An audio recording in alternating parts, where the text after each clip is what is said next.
Hi everyone, আসসালামু আলাইকুম। Welcome back to Tania Norin blog. সবাই কেমন আছেন? বিরিয়ানি লাভারদের জন্য আজকে ভীষণ সহজ একটি বিরিয়ানি রেসিপি নিয়ে হাজির হয়েছি। আজকের পর্বে বিরিয়ানি রান্নায় ইউজ করব রাঁধুনি রেডিমিক্স বিরিয়ানির মশলা। আর এই মশলা দিয়ে রান্না করলে স্বাদটা কিন্তু চমৎকার আসে এবং অল্প সময় আর অল্প মশলায় ঝটপট রান্না করে নেওয়া যায়। এই প্যাকেটে যে পরিমাণ মশলা রয়েছে তাতে 1 কেজি মাংস ভুনা করে আপনি বিরিয়ানি রান্না করতে পারেন হাফ কেজি চালে। আমি এটা কেটে দেখাচ্ছি। এই যে দেখতেই পাচ্ছেন, এই মশলার মধ্যেও কিন্তু সব ধরনের মশলা দেওয়া আছে, তাই এক্সট্রা কোনো মশলা অ্যাড করার প্রয়োজন হয় না। যদি কখনো খুব বেশি ব্যস্ততা থাকে, হাতে সময় কম, মশলা বাটাবাটি ঝামেলা যেতে চাচ্ছেন না, সেক্ষেত্রে কিন্তু আপনারা এই বিরিয়ানির মশলা ব্যবহার করে ভীষণ সহজেই বিরিয়ানি রান্না করে ফেলতে পারবেন। যেহেতু আমি 2 কেজি মাংসের বিরিয়ানি রান্না করছি আর চালের পরিমাণটাও বেশি, সেজন্য আমি এখানে 2 প্যাকেট বিরিয়ানির মশলা নিয়েছি আর সেই সাথে নিয়েছি চিনি গুঁড়া পোলাওর চাল। তো 1 কেজি মাংসের জন্য হাফ কেজি চাল পারফেক্ট। আমি আজকে 2 কেজি মাংসের বিরিয়ানি রান্না করব, তাই আমি চাল নিয়েছি 1.5 কেজির মতো। এখন এই চালগুলোকে পর্যাপ্ত পরিমাণ পানি দিয়ে এটাকে পানি বদলিয়ে 2 থেকে 3 বার খুব ভালোভাবে ধুয়ে পরিষ্কার করে এটা ভিজিয়ে রাখবো পানির মধ্যে ডুবিয়ে আধা ঘন্টার জন্য। এখানে হাড় চর্বি সহ 2 কেজি মাংস নিয়েছি আর মাংসটা একটু চর্বিযুক্ত মাংস হলে বিরিয়ানির জন্য খুব ভালো হয়। আর আমি গরুর মাংস দিয়ে বিরিয়ানি তৈরি করে দেখাচ্ছি, আপনারা খাসি অথবা মুরগি দিয়েও তৈরি করতে পারবেন সেম প্রসেস ফলো করে। এখন বিরিয়ানির জন্য চুলায় একটা প্যান বসিয়ে দিয়েছি আর প্যানের মধ্যে দিয়ে দিচ্ছি 1 কাপ সয়াবিন তেল। এই পর্যায়ে তেলের পরিমাণটা একটু বাড়িয়ে দিয়েছি, কারণ এই তেলে পেঁয়াজের বেরেস্তা ভাজবো আর মাংস রান্না করব। পেঁয়াজের বেরেস্তা করার জন্য এখানে আমি 2 কাপ পেঁয়াজ কুচি দিয়েছি।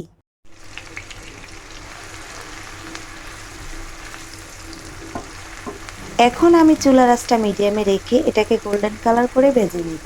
যারা বিরিয়ানিতে আলু দিতে পছন্দ করেন তারা পেঁয়াজ বেরেস্তা করার আগেই আলুটা হালকা ভেজে উঠিয়ে নেবেন।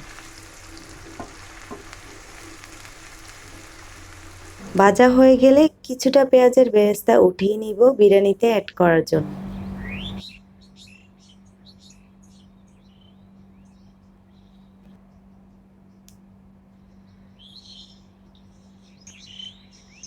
এখন দিচ্ছি গরুর মাংস 2 কেজি, দেন দিচ্ছি সেই রাঁধুনি রেডিমিক্স বিরিয়ানির মশলা। টক দই দিচ্ছি 1 কাপ, স্বাদমতো লবণ দিয়ে দিচ্ছি, 1 চা চামচ দিচ্ছি জিরার গুঁড়া, মরিচের গুঁড়া দিচ্ছি 1 চা চামচ, ধনিয়ার গুঁড়া দিচ্ছি 1 চা চামচ, 2 টুকরো দারচিনি, কালো এলাচ বা বড় এলাচ দিচ্ছি 1টি, সাদা এলাচ দিচ্ছি 2টো, 7-8টার মতো দিচ্ছি কাঁচামরিচ, 1 চা চামচ দিচ্ছি আদা বাটা, দেন 1 চা চামচ দিচ্ছি রসুন বাটা। আদা রসুনের পেস্টটা চাইলে আপনারা দিতেই পারেন, না চাইলে স্কিপ করতে পারেন। এখন চুলার আঁচটা হাই ফ্লেমে রেখে মাংসটাকে উল্টিয়ে পাল্টিয়ে মশলার সাথে মাংসগুলোকে মিক্সড করে নিব। দেন ঢাকনা দিয়ে প্রথমে হাই ফ্লেমে রাখবো, তারপর মিডিয়াম আঁচে ধীরে ধীরে রান্না হতে দিব।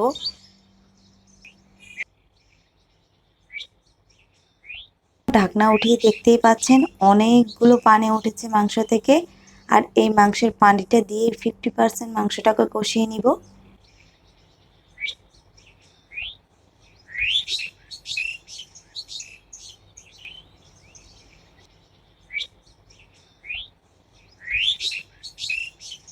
আবারও ঢাকনা দিয়ে ঢেকে দিচ্ছি।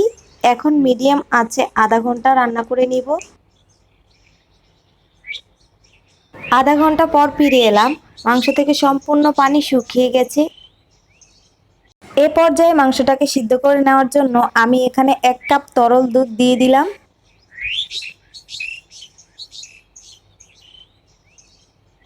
এখন উল্টিয়ে পাল্টিয়ে মিশিয়ে নেওয়ার পর আবারও ঢাকনা দিয়ে ঢেকে দিচ্ছি। মিডিয়াম আঁচে আরও আধা ঘন্টা রান্না করে নিব, মাংসটা পুরোপুরি সিদ্ধ হয়ে যাওয়া না পর্যন্ত।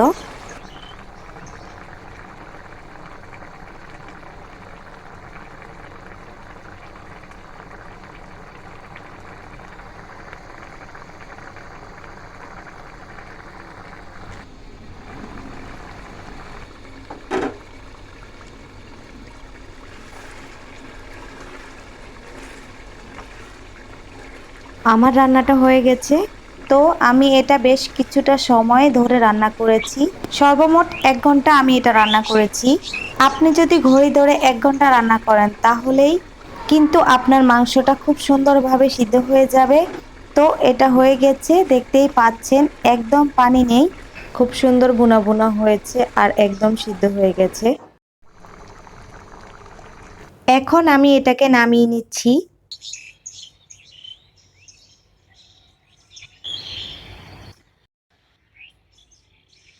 চাল ভাজার জন্য দিয়ে দিচ্ছি তেল,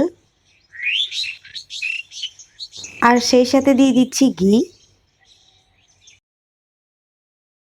ভিজিয়ে রাখা চাল দিয়ে দিলাম। প্রথমেই কিন্তু চালের পানিটা ঝরিয়ে নেবেন, পানি যেন না থাকে। এরপর হাই ফ্লেমে রেখে আমি এটাকে ভেজে নিচ্ছি। আমি 15 মিনিটের মতো এটাকে ভেজে নিব। আপনার চুলার তাপ যদি বেশি হয় সেক্ষেত্রে কিন্তু হাই ফ্লেমে রাখবেন না। যেভাবেই ভাজলে চালটা সুন্দর মতো ভাজা ভাজা হবে সেইভাবে চুলার তাপ রাখবেন। খেয়াল রাখবেন চালটা যেন পুড়ে না যায়। ঠিক এই রকম ভাজা ভাজা হয়ে গেলে অ্যাড করে দিতে হবে পানি। এখন দিয়ে দিচ্ছি ফুটন্ত গরম পানি। যেই পরিমাণ চাল নেবেন তার দ্বিগুণ পরিমাণ পানি দিতে হবে। এ পর্যায়ে চাইলে দুধও অ্যাড করতে পারেন। যদি দুধটা অ্যাড করেন তাহলে কিন্তু কিছুটা পানি সরিয়ে নিতে হবে। স্বাদমতো লবণ দিয়ে দিচ্ছি। এখন চুলার আঁচটা হাই ফ্লেমে রাখবেন, পানিটা পুরোপুরি টেনে যাওয়া না পর্যন্ত। যখন পানি পুরোপুরি টেনে যাবে তখন চুলার আঁচটা একেবারে কমিয়ে দিয়ে দমে বসিয়ে রাখতে হবে।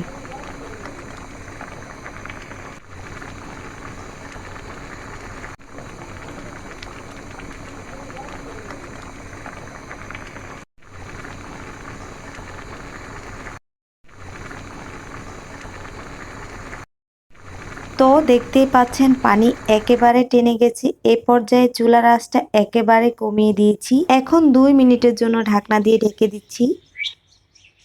এখন ঢাকনাটা সরিয়ে এটাকে উল্টিয়ে পাল্টিয়ে দিচ্ছি। আর এই সময় যখন চালটা উল্টাবেন তখন আপনার কাছে মনে হবে ভাত পুরোপুরি ফুটেনি, একটু শক্ত আছে। তো এই সময় ভুলও একটি কাজ করবেন না।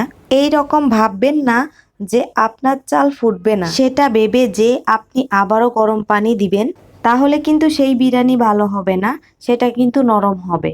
যখন এটা দমে রান্না হবে তখনই কিন্তু ধীরে ধীরে চালটা ফুটবে আর ঝরঝরা হবে, আর বিরিয়ানিটাও একদম পারফেক্ট হবে। এখন আমি অ্যাড করছি মাংসগুলো, আর মাংসের উপর দিয়ে কিন্তু আমি অল্প একটু চিনি ব্যবহার করেছি। বিরিয়ানিতে যদি 1 চিমটি চিনি ব্যবহার করা যায় তাহলে কিন্তু বিরিয়ানির স্বাদটাও দ্বিগুণ বেড়ে যায় আর বিরিয়ানিটাও একেবারে ঝরঝরা হয়।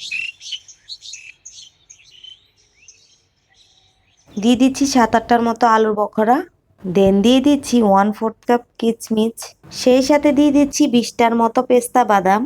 এই বাদামগুলোর প্রথমে খোসা ছাড়িয়ে আধা ঘন্টার মতো পানিতে ভিজিয়ে রেখেছিলাম। দেন দিচ্ছি পেঁয়াজের বেরেস্তা,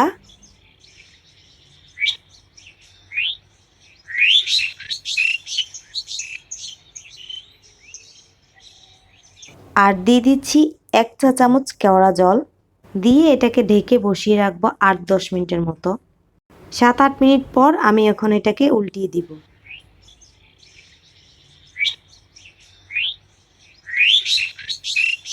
7-8 মিনিট পর দেখবেন রাইসটা একদম পারফেক্টভাবে সিদ্ধ হয়ে যাবে। আর এই পর্যায়ে যদি মনে হয় রাইসটা একেবারে সিদ্ধ হয়নি, তাহলে ঢাকনাটা বন্ধ করে চুলাটা অফ করে দমে রেখে দিতে পারেন আরও 8-10 মিনিটের মতো। এভাবেই যদি আরও 8-10 মিনিট বসিয়ে রাখেন এই বিরিয়ানিটাকে, তাহলে কিন্তু একদম পারফেক্ট আর একদম সফট হবে আপনার বিরিয়ানি। সেই সাথে আপনার বিরিয়ানির লুকটাই কিন্তু চেঞ্জ হয়ে যাবে। আমি আপনাদের দেখিয়ে দিচ্ছি তাহলেই বুঝতে পারবেন। তো আমার বিরিয়ানিটা কিন্তু একদম পারফেক্ট, তাই প্রতিটি টিপস অ্যান্ড ট্রিক্স ফলো করবেন, তাহলেই কিন্তু আপনার বিরিয়ানি একদম পারফেক্ট হবে। কতটা সুন্দর জর্জরা হয়েছে বিরিয়ানি, একটার সাথে আরেকটা একটু লেগে যাচ্ছে না, আর চমৎকার একটি ফ্লেভার আসছে। এটা আপনারা কাছ থেকে দেখলে বুঝতে পারবেন। আসলে আমার খুব পছন্দের একটি মশলা রাঁধুনি রেডিমিক্স বিরিয়ানির মশলা। আমার মনে হয় আমার মতো অনেকেই এই মশলাটা খুব পছন্দ করেন আর বিরিয়ানিতে অ্যাড করেন। তো আজকের মতো এখানেই বিদায় নিচ্ছি। আশা করছি আমার আজকের রেসিপিটা ভালো লাগবে। আর ভালো লাগলে অবশ্যই কিন্তু ইউটিউব চ্যানেল এবং ফেসবুক পেজটি ফলো করতে ভুলবেন না। তো সবাই ভালো থাকবেন, সুস্থ থাকবেন। আসসালামু আলাইকুম।